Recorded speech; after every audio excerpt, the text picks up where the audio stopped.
Sentence de Hatim Assam. Cet ascète des ascètes, cet adorateur par excellence, qui s'appliquait par-dessus tout à pratiquer la sincérité et la générosité. Ce Hatim Assam, que la miséricorde d'Allah soit sur lui.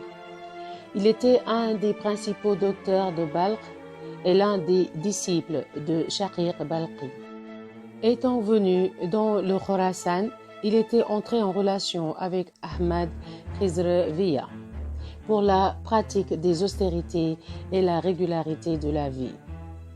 Il n'avait pas son pareil, il était toujours occupé à mortifier sa personne sensuelle.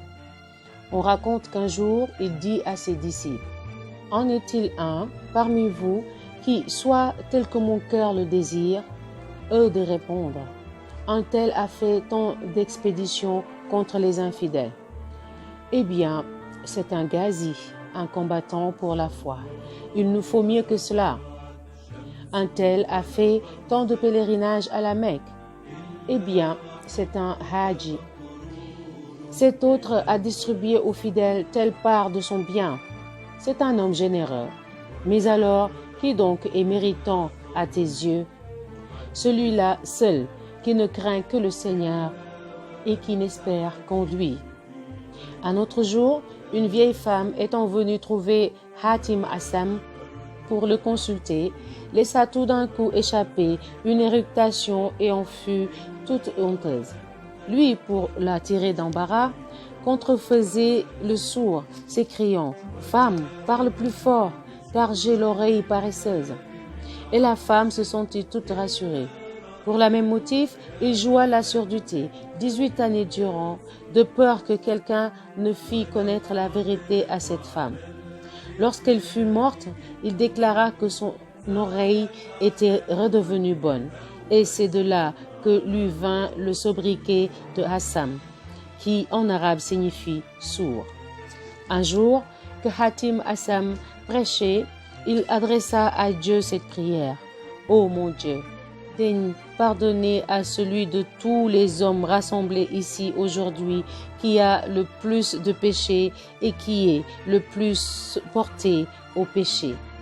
Dans cette foule, il y a un homme dont l'industrie consistait à ouvrir les tombes pour dépouiller les morts du linceul qui les recouvrait. » L'homélie ne fut pas plus tôt terminée que cet homme se leva et retourna chez lui. La nuit venue, il alla ouvrir une tombe et chercher à en enlever le linceul, lorsque soudain le mort lui dit: « Comment, malheureux, hier, lorsque tu étais assis auprès de Hatim Assam, le Seigneur Très-Haut t'a pardonné tes péchés, et voilà que cette nuit tu reviens te livrer à de pareilles manœuvres. » Le lendemain matin, cet homme alla rapporter ces paroles à Hatim Assam et fit pénitence. Saïd ibn Muhammad Razi raconte: comme Hatim Assam traversait le bazar, un homme qui avait saisi un de ses disciples s'écria à celui-ci: « Il faut absolument que tu me donnes de l'argent. » « Prends patience, lui dit Hatim Assam. « Il t'en donnera dans quelques jours. »« Non, répondit l'autre, je ne veux pas attendre.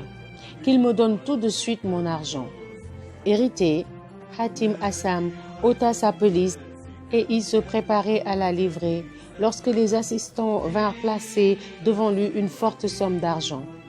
Alors s'adressant au créancier: « Allons, prends ce qui te revient, dit-il. Mais garde-toi d'en prendre plus, car ta main se dessécherait. » Celui-ci s'avança et prit son dû, en s'appropriant quelque chose de plus. Aussitôt, par un effet de la toute-puissance divine, sa main se dessécha.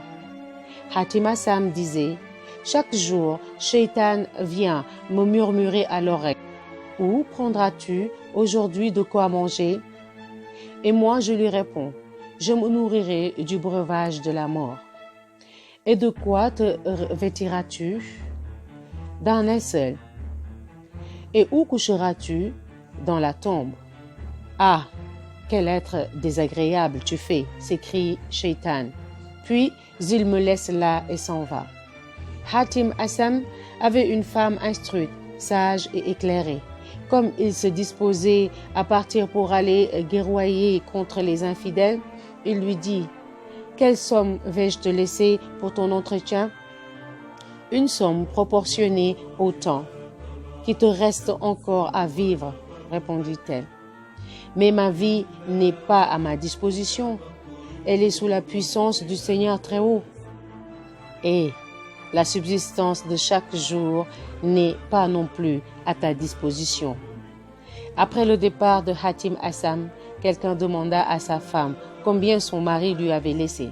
« Mon mari, lui aussi, répondit-elle, consomme chaque jour la part qui lui est assignée. Quant à celui qui assigne à chacun sa part, il est toujours ici. » Hatim Assam racontait: « Dans une expédition, je me battis avec un infidèle qui m'asséna un coup dont je fus renversé. Lui, alors, saisit sur ma poitrine pour me tuer à son aise. Pour moi, je n'éprouvais aucune crainte et, mettant ma confiance dans le Seigneur très haut, je restais ferme. Cependant, l'infidèle cherchait son coutelas pour me couper la tête lorsque, soudain, une flèche l'atteignit et le perça de part en part. Aussitôt, il tomba mort, et moi, je rendis grâce au Seigneur très haut qui m'avait délivré de ce péril. » Un jour, quelqu'un qui allait partir pour un voyage ayant demandé une règle de conduite, il lui dit: « Si tu cherches un ami, le Seigneur très haut en sera un pour toi. Si c'est un compagnon de route que tu veux, les deux anges nommés Kiram el-Katibin sont aussi sur tes épaules, d'où ils te tiennent compagnie. Si tu désires un confident, le Coran te suffit. Si tu souhaites recueillir tes exemples instructifs, tu en trouveras dans le spectacle de ce monde. Cherches-tu l'action pratique des œuvres de piété? Demandes-tu un conseil? Pense à la mort. Si tu n'acceptes pas ces paroles, considère-toi comme un des hôtes de l'enfer. » Un jour, il demandait à quelqu'un comment il se trouvait. « Je me trouve heureux et en sûreté, » répondit celui-ci. « En sûreté, » reprit Hatim Assam. « Tu y seras quand tu auras passé le pont du Sirat. Heureux, tu ne pourras l'être que lorsque tu seras dans le paradis. » On demandait à Hatim Assam comment il faisait la prière.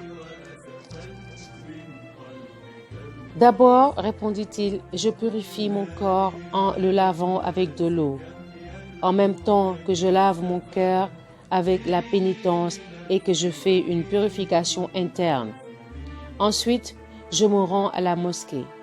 En elle, je vois la Kaaba, de même que dans le mihrab, je vois le lieu où se tenait Ibrahim. Je distingue à ma droite le paradis, à ma gauche l'enfer, le pont du Sirat sous mes pieds, Israël, l'ange de la mort, derrière moi. Alors je remets mon cœur à la garde du Seigneur très haut et, récitant le takbir, je joins mes mains pour la prière que je fais debout dans une attitude suppliante. Je récite le Coran avec soin, je me prosterne en toute humilité. Je reste assis avec persévérance en état d'oraison et je finis par l'action de grâce et la salutation. » Il disait encore: « Quiconque remplit 3 conditions sera délivré du feu de l'enfer. 1. Concevoir dans son cœur un regret sincère en se disant: la journée d'hier s'est passée sans que j'aie su accomplir des actes de piété méritoires, sans que j'aie pu demander pardon de mes péchés. Si aujourd'hui il me faut demander pardon de mes péchés d'hier, je ne pourrai jamais m'acquitter de ma tâche quotidienne. 2. Mettre en profit le jour présent pour s'acquitter des œuvres de piété, demander pardon de ses péchés et donner satisfaction à ses ennemis. 3. S'appliquer de toutes ses forces à servir Dieu fidèlement dans l'incertitude où l'on est du lendemain. Il disait encore: « Ne donnez pas votre cœur au jardin et au palais de ce monde, car le paradis est bien plus beau. Ne vous enorgueillissez pas de vos actes de dévotion, vous qui avez appris ce qui est arrivé à Shaitan, auquel sa dévotion avant sa révolte n'a servi à rien. Ne vous laissez pas non plus illusionner par le don des miracles, car Balaam l'avait reçu et il ne lui fut d'aucune utilité. Lisez toujours dans les livres d'histoire des peuples qui vous ont précédés, afin de ne pas vous oublier vous-même. Il disait encore, les cœurs sont de 4 espèces, les cœurs morts, les cœurs malades, les cœurs insouciants, les cœurs vigilants. Les cœurs morts sont ceux des fidèles, les cœurs malades sont ceux des rebelles, adonnés au péché. Les cœurs insouciants sont ceux des gens qui ont le savoir sans les œuvres. Les cœurs vigilants sont ceux des fidèles qui remplissent leur devoir de piété, ont toujours le saint nom de Dieu à la bouche, sont pleins de zèle et se montrent compatissants. Quand tu fais une bonne action, sache que le Seigneur Très-Haut la voit. Quand tu parles, sache qu'il t'entend. Quand tu gardes le silence, il pénètre le secret qui est caché dans ton cœur. Il disait encore, chaque chose a son lustre. Le lustre de l'hommage rendu à Dieu, c'est la crainte. Le signe manifeste que tu as la crainte du Seigneur Très-Haut, c'est de te sentir le cœur refroidi pour ce bas monde. Masha'Allah. Les prochaines sentences seront de Suhail ibn Abdallah Tashtari. Qu'Allah soit satisfait de tous.